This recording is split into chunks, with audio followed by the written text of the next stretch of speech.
11 ఇది చాలా ఇయర్స్ అంటే 2-3 ఇయర్స్ బ్యాక్ మూవీ అని విన్నానన్నా. లేదండి, కాదా? కాదు కాదు కాదా, డిలే అయ్యింది అని చెప్పాను. ఇది యాక్చువల్లీ 2 లాంగ్వేజ్ ఫిలిం. ఇది బైలింగువల్గా చేసాము. అంటే Telugu 1 shot, Tamil 1 shot. So మాకేంటంటే ప్రీ ప్రొడక్షన్కే మేము 6 months తీసుకున్నాం. 2 years బ్యాక్ స్టార్ట్ అయినా ప్రీ ప్రొడక్షన్కి 6-7 months తీసుకున్నాం. షూటింగ్ ఫినిష్ అయిన తర్వాత పోస్ట్ ప్రొడక్షన్. అంటే థ్రిల్లర్ కాబట్టి కొంచెం కమర్షియల్ థ్రిల్లర్ ఇది. అంటే జానరా నేను థ్రిల్లర్తో పాటు ఒక కమర్షియల్గా ఉంటుంది. సో దీనికి టెక్నికాలిటీ మీద కొంచెం టైం పడింది. అంతేగాని లైక్ అనుకున్న టైంకే we finish the shoot. Post production Red చిల్లీస్లో, బాంబేలో ఉండింది సినిమా.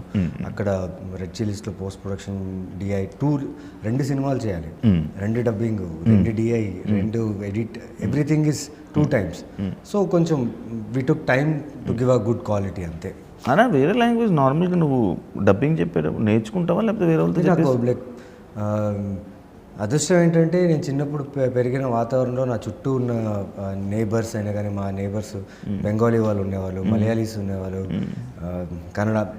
బళ్ళారి పుట్టింది సికింద్రాబాద్, పెరిగింది బళ్ళారి.